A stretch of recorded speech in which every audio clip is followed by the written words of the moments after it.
Hello everyone, Jordan Dancer here and Mike Hall with the Mended Collective. We're going to talk a little bit about community and how God puts us in community, the importance of that. Now, if you look, there's a lot of people that are partial members at church. You know, they believe they're a part of that. You ask them, hey, where do you go to church? They'll tell you an answer, but they're there half the time and they're not involved with those people. Is that the biblical vision of what church membership looks like and participation in that community, or should we be looking for something else? Certainly that's not at all what the Bible has in mind, and not just those that are only marginally attending, if you will, that's all their involvement is, but also those that believe they can be a Christian without any association at all with the church. Acts chapter 2, we're told that God adds people to the church at the point of salvation, adds them to that body. Yeah, well, and if you think about that, in Acts chapter 2, there's all of this breaking down of barriers. There's people hanging out with each other all the time if you read that text.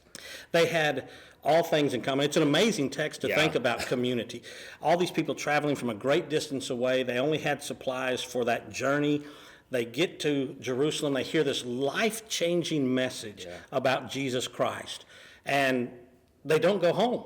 They all stayed together as a community, and so much so that everybody began to sell what they had in excess to meet the needs of one another. Yeah, that's more than just like a very surface level relationship. These are people who are now intimately invested in each other's lives. And that's the biblical picture we see, is an intimate investing, that when I'm added to the body, that I become a part of that body. Sure. And just as much as my knee is a part of my body, intimately connected to everything that I do, so when a person becomes a Christian, God adds them to that body, and they have an intimate, not just a casual surface level, intimate connection. Yeah, let's talk about some of the passages that talk about the church as a body or the community as a body. What are some that you think of? A couple that come to mind just off the top of my head, Romans 12, 1 Corinthians 12, both begin to describe the body as not just one member, but many members, but one body. Sure. And so there's this oneness that we have, but in the same time, it talks about our uniqueness in that body.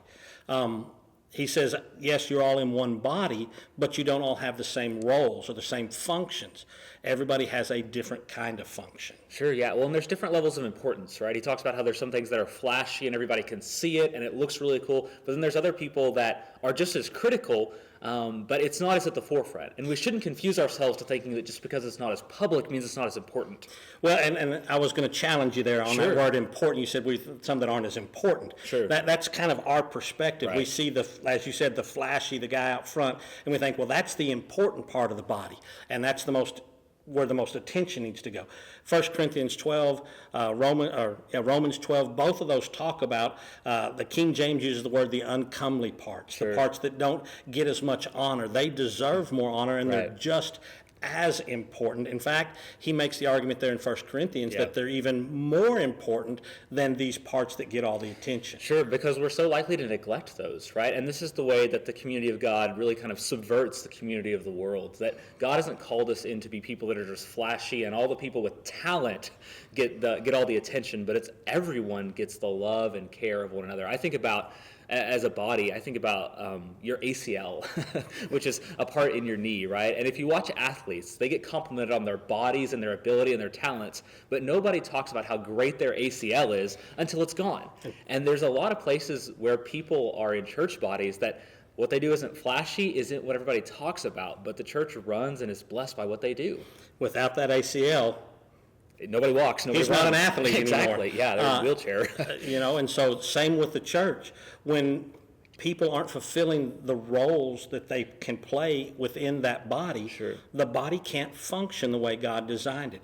There's a lot of blessings that come when I intentionally invest and take the time to be a part of that community. What are some of the blessings you can think of? Well, one of the ones I can think of is just the mutual joy and care that you have for one another, that you can share your joys and your struggles with it. Because if you have a great day, the first thing you want to do is you want to tell somebody about it. You want to share that excitement and that joy. And when you have a bad day, you want to tell everybody how crummy your day is. That's an important part of it. What else can you think of? Well, I see in that what you're talking about is when I have those people in the body to talk to about a great day or a bad day, the counsel I'm going to get back on addressing that day is going to help keep me focused on God's Word.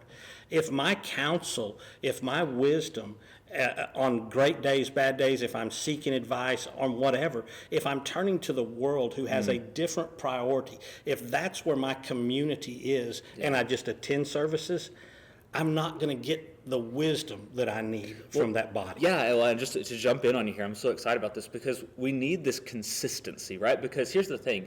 If I only see you once a week passively and I'm not in your life, I'm not going to be able to give you very good counsel. Whereas if I know you and I see you every day and we're talking multiple times a week, I'm going to be able to see your patterns of behavior. I'm going to be able to know you so much better, and I'm going to know what you need to hear. I'm going to know what you need to hear, the good and the bad. And I think that source of wisdom is great. Yeah, it gets past this superficial, how you doing? I'm great. Good to see you. No, you're not. That superfluity of not niceness, right? Not naughtiness, as the Bible describes, but of niceness that we, if we're only passing strangers, you can't know what I need to hear. And sometimes the message I need to hear isn't life's good, life's great, hang in there. Sometimes I need some rebuke. Yeah. And I need to be told what I'm doing is not right, and I need to recalibrate. And I'm not going to hear that if I'm not part of this community. Sure, and we need to hear that. I mean, I hope none of us think we have it all together. There are all places where nobody's life is perfect, and so there's places where you need to be told, hey, you're doing that wrong. And if you're someone who's sort of an isolated fringe member of a community, you're not fully invested in it, as soon as people tell you what's wrong, you're going to run. And so you need to be building those relationships, building those trusts with people. You need to be getting to know people so you know that they care about you. Because if you don't think they care about you, when they tell you what you need to change, you're going to think, oh, they're just getting after me, and you're going to run. And you're not going to obtain that blessing. Exactly. Not only when I'm needing to be corrected, sure, but you can't give me wisdom, and I can't provide you a good wisdom on how to handle a problem if I don't really know what the problem is, and I don't know how you respond to problems in life. The less I'm invested in your life, the less I can counsel you, the less I can offer correction. And so there's just a whole lot that's missing when an individual isn't a part of that community. Sure, so there's blessings that we obtain because we're getting that benefit from other people. But what is our responsibilities as communities? Because we shouldn't just be parasites on the body. We should be members of the body. So how do we get involved? I think Ephesians 4 answers this quite well. He starts there in about verse 11 or 12. They're talking about how certain roles are given for the equipping or for the training of the body. It's not given to do the work, but to equip the body. Well, what work is the body equipped to do?